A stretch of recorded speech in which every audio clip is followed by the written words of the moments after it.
Alright guys, TacticalRab back again today. I hope you're all doing well and enjoying your day so far, and wow, another incredible week of Call of Duty we have just had. I cannot believe my eyes this series that I have just watched finish off here, OpTic Chicago versus Florida Mutineers, but a number of very interesting series to talk about today for a number of different reasons, of course, over in that Group B side of the bracket. So many implications here for what the bracket's going to look like at the major. Honestly, I can't believe my eyes, no time to waste, let's just get into things. First of all then, the first series of the day, Legion versus Seattle Surge. Like if you guys enjoyed the video by the way, I didn't actually remember to say that, so you might as well say it anyway.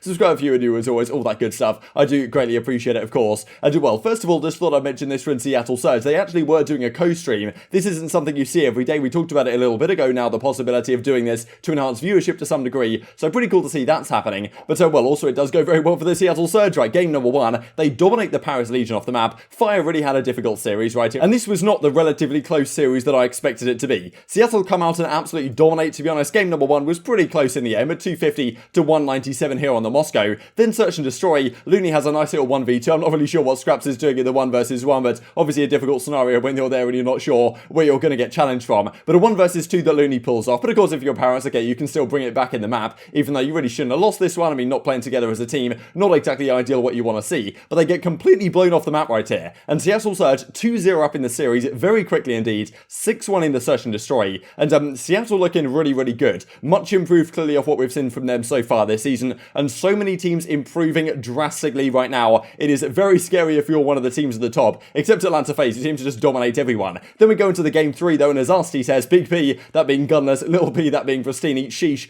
dominating the map. The garrison control, which honestly I think I've seen a lot of good things from Seattle on, they completely walk away with this one as well. Gunless goes absolutely off right here with a pretty crazy 3-piece, even with the 74U in hand, very reminiscent to me of when he was so good with the PPSH back in World War II, but then would pull out the assault rifle when necessary and got the job done with that as well. This is what we talked about with Seattle going into the season. The SMGs on paper might not be spectacular, but if you're getting good figures out of your, your assault rifle and your flex player in Octane and Gunless, of course, then you should be on for a winner, and that's certainly what they do right here. Clearly much improved. Great to see Seattle having this level of success so far. Yeah, certainly a step in the right direction from them. Much improved, and well, many other teams also improving very quickly right now. So as Octane says, fat, huge, gigantic P is absolutely disgusting at Gunless, and well, as Prestinni says, screw you guys, GG's Paris, 1-3-0, all the haters can get lost, because he certainly performed, and the Seattle say some things never change with the Eiffel Tower coming down. So yeah, pretty entertaining stuff that some of these teams have been doing on the timeline. And well, Seattle move on in pretty spectacular fashion, to be honest. They will play, I believe, OpTic Chicago next. That should be an interesting one. And well, Gunless with a 1.6 over the course of it, fine, not with the greatest. Many questions I think for Paris Legion where the roster changes are going to be necessary, but well, then we get the second series of the day. Rokkr coming off that hot 3-0 victory against OpTic earlier on. Could they repeat the trick up against Dallas Empire? Huke goes off map number 1 though. It was a close fought affair for a time. Then Dallas, well, pull away in that map 1 hardpoint, but the Search and Destroy, they bounce back. I don't know, I've got 2 tweets of the same. Search and Destroy, Rokkr bounce back very impressively. This of course has been Rokkr pretty much their bread and butter, and Dallas have not been so good in Search so far this season, which is surprising for a team like the Dallas Empire, right, given the names they have on that roster and how good they were at the mode last time rounds. But Accuracy gets a lovely little ace right here to move them up 3-1, they end up taking the map to finish it off as well, so 6-3 they take it in the end. Take down Dallas Empire once again in their Search and Destroy, as they did at the in stage 1, right, where they beat them in a 3-2 fashion with their old lineup. And now we go into this in this raid control, of course, and Standy just completely goes off. This 4-piece was out of control, gets 2 with the 74U, then wallbangs 1 with the D and Matty. You don't really see that very often right here. ILLey gets one shot, he wallbangs ILLey through this one, and then Crimsix for some reason just hops up on top, gets taken down as well. So Standy went off this map, to be honest. Didn't have the craziest stats over the series, but super impactful. Rokkr take the game 3. Game 4 though, once again, it's Crimsix and the boys on the Empire who really turn up in the hardpoints, right? And you've got to think that if their Search and Destroy improved, and it's a surprise that their Search and Destroy isn't so good, they should be able to compete with FaZe on paper, given how good some of their respawns have been. But if FaZe are keeping as good as they are in Search and Destroy right now, as they are, then obviously they're going to be difficult to match, certainly. I'm sure we'll talk about that in coming days. But Crimsix goes on a great streak early on. They close this one out, but in the game 5, it actually goes the Rokkr's way. Very intense game of Express Search and Destroy once again, but round 10, very much back and forth early on. Rokkr Rokkr show the clutch factor in the search and destroy, and they've taken out another 2 SnD victories against the Dallas Empire like they did before, and they finished the week with a brand new roster with Standy into the team, 2-0. Unbelievable stuff, taking down not only OpTic and Dallas coming into the week. You'd imagine those two teams are probably, you know, top 3 teams in the game behind Atlanta FaZe, but Rokkr get the job done. Remarkable scenes from them, clearly so much improved with this Standy move, and you know, really questions for some of these top teams, right, especially if you're Atlanta FaZe and you're dominating everyone right now, and now you're thinking, okay, who actually are our closest competition, right? Is it Dallas, like we thought, who, well, came in the grand finals of the major, or is it one of these other teams? Could Rokkr actually take down FaZe on their day if their search and destroy is looking strong? Because if you're going to beat FaZe right now, you're going to have to be good at search and destroy. Clearly, they are showing up some good numbers right here, so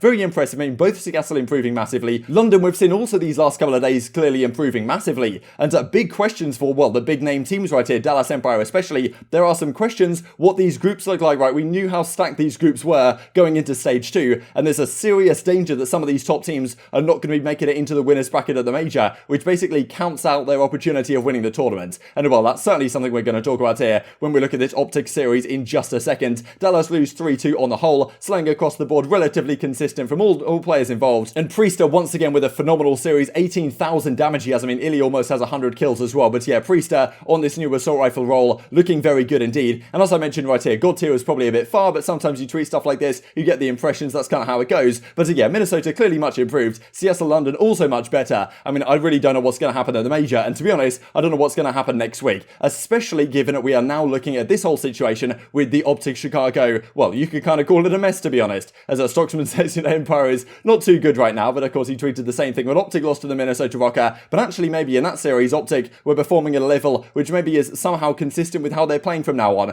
because this final series of the day, Mutineers versus OpTic, was not what I was expecting at all. I've talked about this OpTic team these last few days. They don't seem to have this clutch factor to get over the line, and it seems like when they lose a map or they lose a couple of maps, they lose full to some degree, and well, it doesn't work out to the best. And some of the rounds that they threw away in this series, like, look, the fact of the matter is, Mutineers are a solid team. They're going to be difficult to get past unless you're Atlanta FaZe, who I mentioned are pretty much smoking everyone, but they're going to be a difficult team to get past. You've got to clutch them into round 11s, you've got to clutch them in some key moments and win some key rotations. It really doesn't happen. There was two critical moments, I think, really in this entire series, which are, well, spelt disaster for OpTic. So game number 1, I mean, Awakening just goes off towards the end. Once again, has to be said, Dashy in this kind of flex role, you'd imagine he's going to be looking pretty good. Didn't have the greatest map last time around. We saw he dropped the 7 kills. This time he has 14 kills, which is still not spectacular by any means. And I mean, Awakening sitting here at 31 in 22. He completely dominated the latter half of the radar point and gets the job done for them. I mean, Awakening completely went off map 1. But game 2, Awakening really slows down. It's not too often you see Awakening go 1 in 9 on a checkmate search and destroy. Usually he's the first blood king on that map, and still OpTic can't get over the line.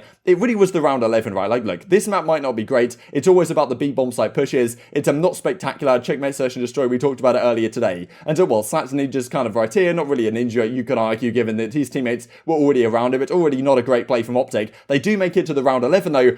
And then it's a 3 versus 2. They get the first couple of kills. They trade it out very nicely. They're on the defense. You'd imagine they're going to close it out. Skies is under the plane. Dashy's in the tube and Envoy's over towards the yellow crate or whatever. Dashy's just like standing there in the tube. Skies guns him. Then he peeks out, kills Envoy as well. And Scump's sitting there in the plane like, what is going on? We had 3 versus 2. The bomb was down in the round 11. The critical time to clutch up the round. And you know, 2 key mistakes, right? I mean, I guess Envoy thought he might have had to get the trades, but I'm not really sure why Dashy's peeking there. It's just these kind of mistakes that you can't afford to be making, and well, it costs them the round, it costs them the map in this round 11. Mutineers clutch them and go up 2-0 in the series, and that's kind of when you think, I mean, look, do OpTic have this do or die attitude where they're actually going to come back in a series? New York subliners have proved that yes, they can go down 0-2 and still win a series. I'm not sure OpTic have, to be honest. They sounded like decent in their listening when we went into the control, but it still wasn't enough. As Hitch says as well, standoff when big questions right about maybe get rid of checkmate, but honestly it wasn't the map right here, it was certainly more about some of the individual plays we saw out of the OpTic guys. And well, as Mutineers say, OpTic Chicago more like OpTic Chicago 0 in 2 right now. And well, usually when you see something like this, you think maybe a reverse sweep is imminent, but it doesn't happen. We go into this final control, and this is really where it's remarkable to me, because OpTic had such a great opportunity to close this map out. They win a very difficult to do offense on checkmate hardpoint, or checkmate control, sorry. They win the offense, they go to the defense, and they almost closed it out. Like, they were basically 1 second away from getting it, but Slack manages to get onto one of the points. He camps it, FeLo Florida just about get the job done. And okay, Florida win the offense, and unfortunately for OpTic, of course, now they're back on the offense, and that one round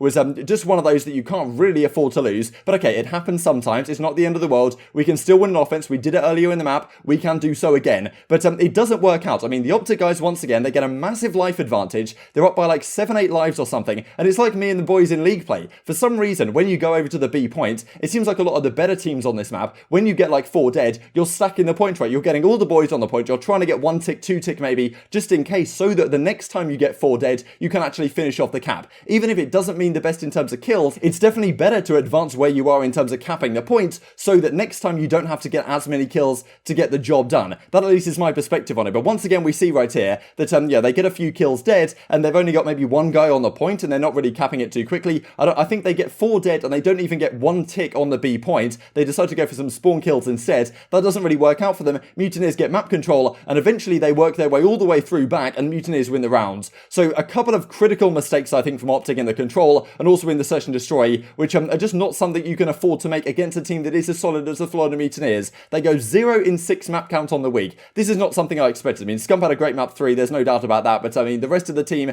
really didn't play up to, I'm sure, their expectations. And as Neslo says right here, like, you know, why does OpTic keep getting 4 dead and not team hopping B? Same thing they did against New York, and it didn't work out for them there, and it doesn't work out for them again. 0 in 6 map count for OpTic this week. I'm sure we're going to have discussions in coming days or two, you know, is there a solution for this team? What exactly do they do? Is there anything you can do realistically? And as you can see from Formal right here, okay, now, you know, I've just lost full right, and understandably so. This is not something we expected for OpTic. They come into this week theoretically playing, I guess, the 2 weakest teams in, well, Florida Mutineers, who didn't look great in Stage 1, and also the Minnesota Rokkr. Clearly, both teams have proved to be tough competition, but next week, first they play Seattle, who were looking good. They took Dallas Empire to a Game 5 round 11. They completely smoked Paris Legion off the map, which are also not an easy team to beat, to be honest. We've seen certainly FaZe have had troubles with them so far this season. And then, next Sunday, a week today, they play the Dallas Empire. I mean, it's really looking tough for OpTic. They're 1-2 right now in their group. If they beat Dallas and if they beat Seattle, they can still make it out into the winners bracket. But yeah, just the way that they lost these maps is, well, a massive surprise to me, to be honest, given how good they were looking in this new meta initially and in the new map sets that we now have. But clearly something is deeply off with this team, and especially the clutch factor, I think, is something which you really need to be able to do, especially if you want to beat a team like FaZe. There's going to be round 11s, there's going to be round 5s of control down the long haul, and it's just something that you can't afford to lose. But they still certainly have time to turn things around. It's just honestly just a big surprise to me, and I'm sure for a lot of you guys as well. But enjoy taking your thoughts in the comment section below. I hope you guys enjoyed the video. If you did enjoy it, I'd greatly appreciate a like on the video. It really helps out the YouTube algorithm that you enjoyed this content. Other people like you may enjoy this content as well, and I'm growing the competitive Call of Duty community. Thank you for watching as always, take care, and I will see you next time.